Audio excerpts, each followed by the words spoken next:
In 2026, everybody wants to be a content creator. Everybody has a personal brand. Everybody is writing a book. But let's just be real for a quick little second.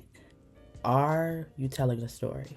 There is a huge difference between making noise and between hitting the mark that you're trying to hit with your story. I really feel like because of social media and all the other outlets that we have, it's easier to just sound like somebody else and less like yourself. But y'all know I was gone for a little minute. Gone for a minute now, bad with the jump.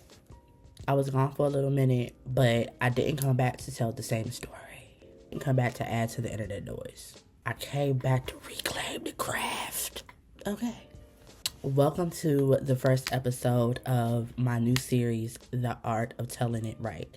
And if you want to know what telling it right looks like, feels like, tastes like, keep watching. When I was born, grandmama could see it. I be Bentley driven, very strategic. Orange fleet, no diamonds are needed. Floors are heated, so be it, so be it. So upon my return, you may have noticed that the energy is a little different, right? The vibe is different. Like I was talking about in my previous video, which I will link up here, I had to bury the first 35 years of my life. I feel like I've spent 35 years in the wilderness, frolicking, grieving, healing, integrating. Yeah. And in all of those things, I learned that you can't start a new chapter living in the old one. And this particular series is born from that clarity. See, it's all about embodiment. And to me, embodiment is what happens when you stop performing and start testifying. Now, if you grew up in a black church like me, you know what testifying service was, right? Amen. Okay. Your words, your work is your testimony. But before we can start talking about testifying, let's get to content versus craft.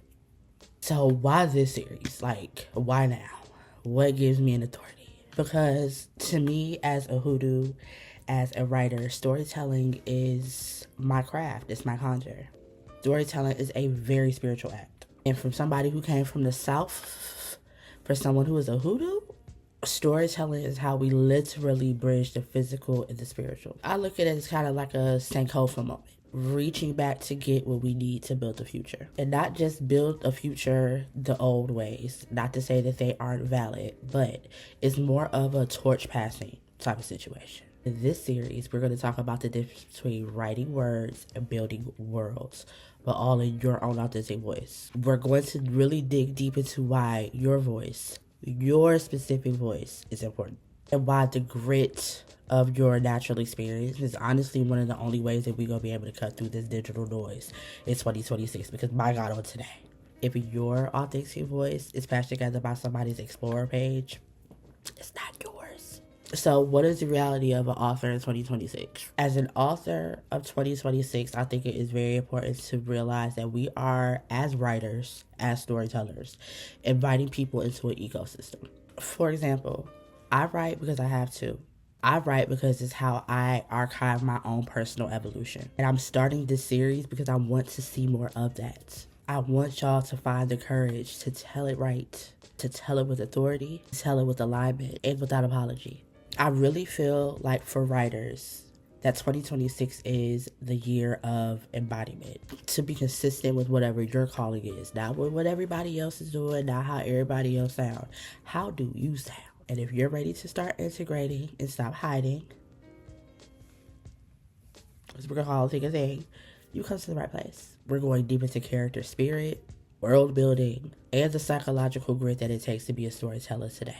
I'm going to be taking you guys along with me as I write my own third book. That is so crazy to say that I'm on book 3. And this process of writing this particular book is very different. So y'all are getting like up close and personal sneak peeks, you know. So this is one of those watch me so that I can watch you.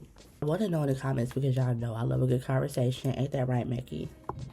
If you stripped away the trends, if you stripped away what you think you should sound like, what everybody told you need to sound like, or what you think is popular, what would your voice sound like? Let's get into it. I will see y'all in the next chapter. Peace.